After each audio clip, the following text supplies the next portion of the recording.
I've entitled this sermon, The Brave Man in the Parentheses. Not because in Scripture, this story of Ananias is in parentheses, but because in the lectionary, the story of Ananias is in parentheses. So the lectionary is a 3-year series in which, if you preach it, you're going to catch pretty much the main themes of the Bible throughout the 3 years.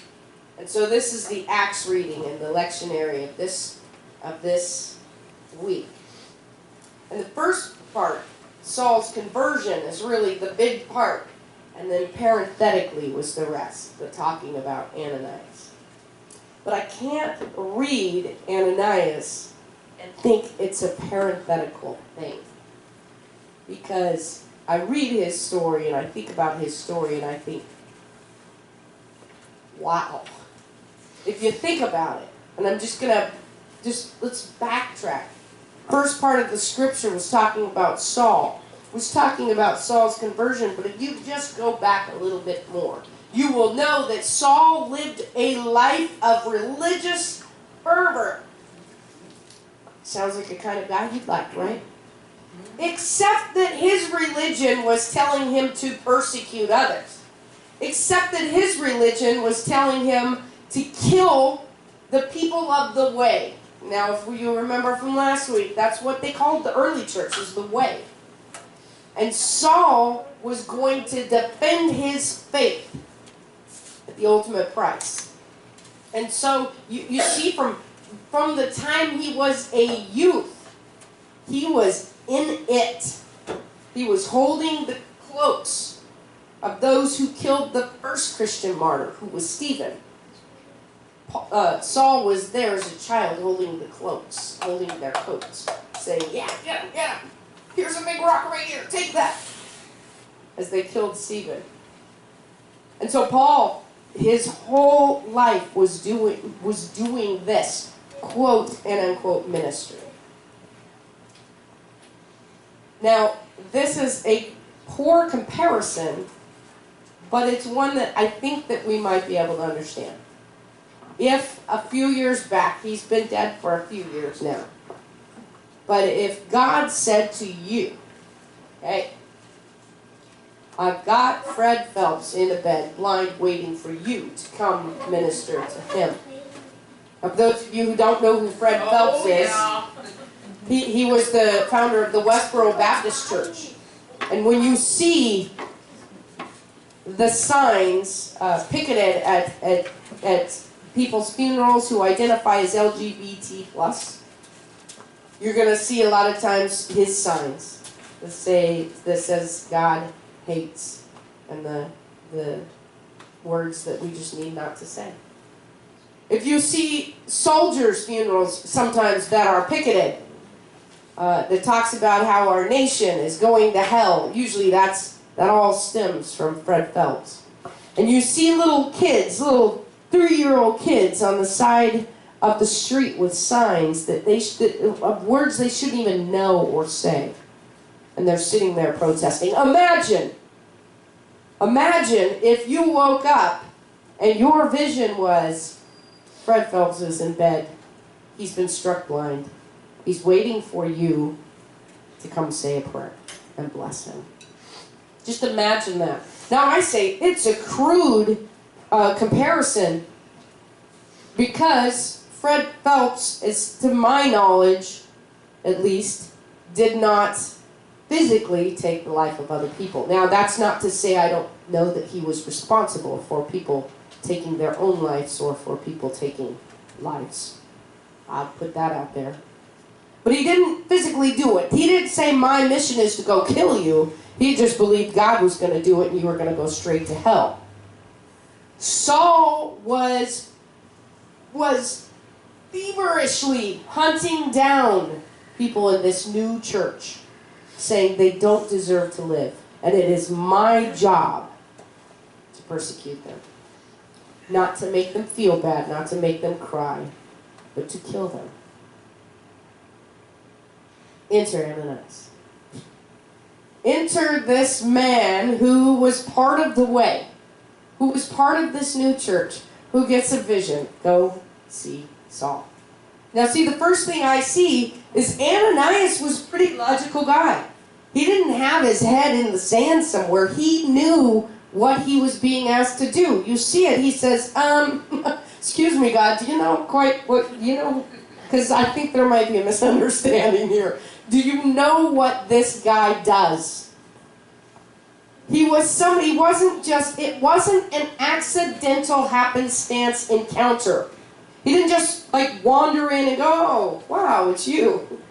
He heard, he knew, and he went.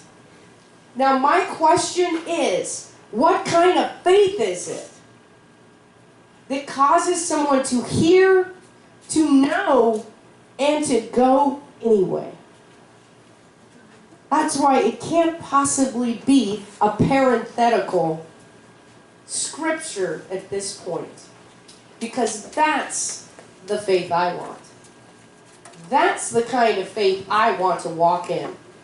And so as I thought about Ananias, I thought about some of the things that I would want in my own faith as I look at the faith of Ananias. First, I believe that Ananias believed in redemption. He listened to God enough to seek out Saul. He didn't say, oh, Saul's too far long gone. You're crazy, God. And I say that kind of laughing, maybe a little sarcastically, but I will tell you, and this is confession time for me that I'm not proud of. I probably would think, I don't have anything to say to him. He's too far gone. I believe Ananias believed in redemption to everyone, to anyone. If God can reveal God's self, then God can be revealed. And Ananias believed it. Ananias believed that no one was too far gone from the love and the grace of God that that person was not worthy to go to and extend an arm of love and grace. Ananias believed deeply, not just in the word, but in the act of redemption. Enough to go to the door of Judas of Tarsus, that whole household, and say, I'm looking for Saul. Can you imagine how scary that must have been? Can you imagine going to seek out your hunter and say, I'm looking for? But Ananias didn't just believe in redemption. Ananias believed in restoration as well. Ananias prayed for Saul, not just for forgiveness, not just for spiritual wholeness, not just for emotional healing or spiritual healing. Ananias prayed that Saul's eyes would be open. He prayed for a blind man, knowing that if the blind man could see, it could be the end of his life. He prayed for a man, knowing that if God only did the physical healing and didn't take care of the rest, that would be the last thing that Ananias prayed for. But he believed in restoration. He believed that not only God loved Ananias, but God was able to transform Ananias from the inside out. And that when Saul's eyes were open, it was not just his physical eyes, but it was his spiritual eyes too. That when Saul's eyes were open, Saul would now see God through the same eyes that Ananias saw God. That's what kind of faith it was. It wasn't faith in what Saul would or would not do. It was faith in what God would or would not do. That's the kind of faith I want. And he believed in transformation. And I wonder in this, who was transformed more? I wonder if it was Saul, who of course we know became Paul, who is credited for writing much of the Christian scriptures. Or was it Ananias, who was a man who was just kind of doing his thing and then realized God can reach to the farthest ends of the earth, who realized there was nobody outside of the scope of God, who realized that God could do what God needs to do through his hands, through his feet, through his willingness, through his daring to walk in and say, I'm looking for a man named Saul. As I think about the faith of Ananias, the name, by the way, the name of Ananias means Jehovah has been gracious. And I think what a perfect name. I believe that's the faith that we need, is a faith that walks around and says, I know that God extends grace. My challenge to you today is that you would walk in grace.